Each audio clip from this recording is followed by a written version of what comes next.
Bismillahirrahmanirrahim. Assalamualaikum warahmatullahi wabarakatuh. Om Swastiastu, Namo Buddhaya, salam kebajikan. Sahabat-sahabat Tulang Sembilang yang saya hormati dimanapun juga berada.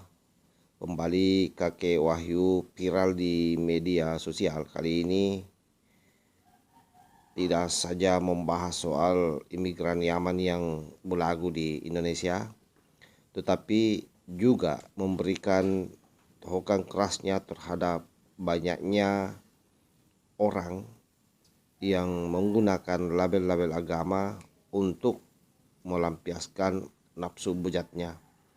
Salah satunya adalah beliau mengatakan bahwa banyak orang berjubah, memakai baju gamis, tetapi kemudian ujung-ujungnya cabul.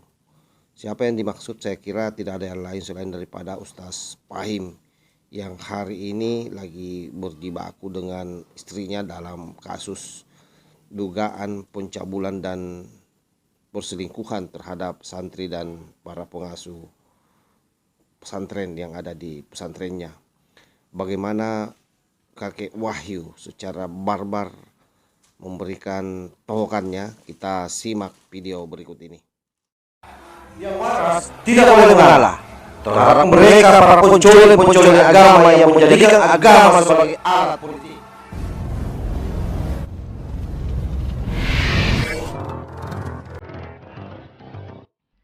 Berbaju jubah kayak Arab, kayak Yaman itu mungkin meniru Nabi, oke lah, bagus lah. Tapi yang lebih mulia itu kan mengikuti akhlaknya Kanjeng Nabi, yaitu sidik, amanah, tabligh, fatunah.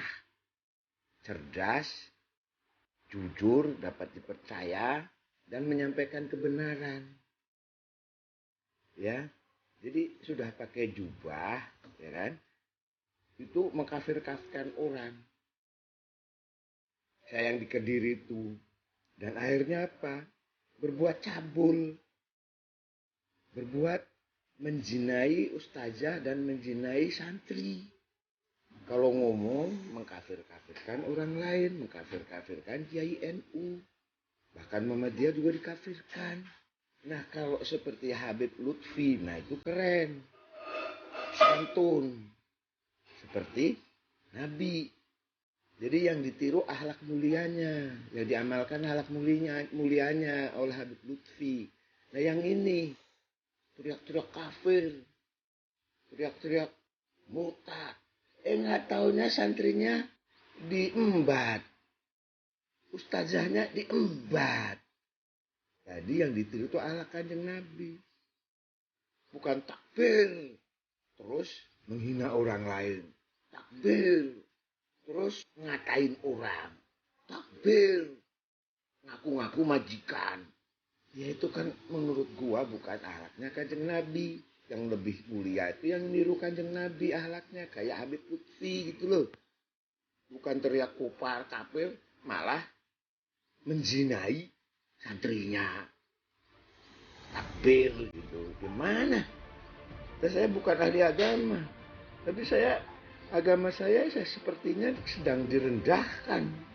Aku nggak terima. Boleh-boleh saja dong aku ngomong, membenarkan, meluruskan yang menurut saya tidak benar. Jadi akhlak itu tidak tergantung dari jubahnya, dari pakaiannya. Sesama muslim aku ngasih nasihat. Yang penting itu akhlaknya, bukan bajunya. Tidak takbir, tapi bersedekah, menyantuni anak yatim. Itu keren. Takbir kok buat main-main, buat maki-maki orang. Gimana sih lo? Kasus Fahim Mawardi ini adalah memang kasus yang sangat viral se-Nusantara karena memang banyak orang yang kemudian terlibat masuk memberikan masukan-masukan dan memberikan edukasi terhadap adanya kasus ini, sehingga memang ada hikmah yang bisa diambil dari problem ini, bahwa ke depan orang akan semakin berhati-hati bicara agama. Karena kenapa? Berbicara masalah agama itu tidak boleh hanya sekedar teori, tetapi mesti diimplementasikan di dalam kehidupan kita. Nah, salah satu yang menjadi sorotan publik hari ini adalah bagaimana Ustaz Fahim dengan gayanya yang sangat ke-Arab-Araban, kelihatan sangat agamis, tetapi kemudian simbol-simbol yang melekat di dalam dirinya itu tidak mampu menjadi penapis terhadap tindakannya. Dan kalau benar kejadian yang terjadi di pesantren, di mana dia sudah menjadi terlapor oleh istrinya sendiri, maka tentu hal ini mencoreng tidak saja secara pribadi Fahim, tetapi juga para imigran-imigran yang lain yang selama ini gemar berlaku sebagai sosok yang sangat agamis, tetapi kemudian tindakannya justru bertolak belakang dengan penampilannya. Dan hal inilah yang disoroti oleh kakek Wahyu, di mana kakek Wahyu mengatakan bahwa mereka gemar berjumpa agama, tetapi tindakannya di luar dugaan karena kemudian melakukan praktek-praktek cabul terhadap santrinya. Dan kejadian ini tidak sekali ini saja terjadi, saya kira sudah banyak sebelumnya, termasuk ada di Jawa Barat, kemudian ada juga di Banyuwangi, dan tentu hal ini yang kemudian membuat orang semua pada khawatir terhadap anak-anaknya bila mana dimasukkan ke dalam pesantren. Karena itulah polisi harusnya memang tegas terhadap kasus ini, karena bisa jadi ini menjadi warning bagi seluruh masyarakat untuk tidak lagi memasukkan anaknya di pesantren. Nah, stigma yang buruk seperti ini hanya mampu diselesaikan bila mana polisi berlaku tegas, karena saya kira sangat kecil jumlah pesantren yang berperilaku seperti ini. Dan apalagi kalau pesantren NU, saya kira sangat jauh dari praktek-praktek seperti ini. Sampai hari ini kita belum pernah mendengar informasi terkait soal adanya pesantren NU. Jadi himbauan saya kepada masyarakat, jangan semua digeneralisasi bahwa pesantren itu para pengasuhnya atau kiainya melakukan praktek-praktek kurang ajar seperti yang dilakukan oleh Ustaz Fahim ini.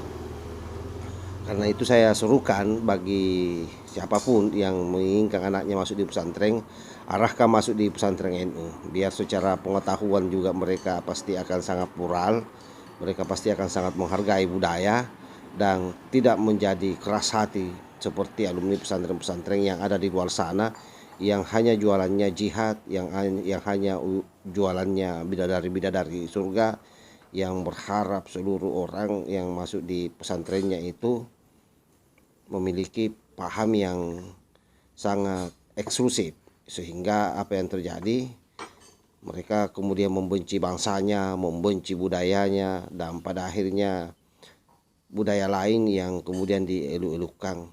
Nah, ini yang kita hindari. Jadi tidak saja perilaku ustaznya yang kadang-kadang barbar seperti yang dilakukan oleh Ustaz Fahim ini, tetapi juga pemikiran-pemikirannya yang barbar terhadap negara, barbar terhadap budaya.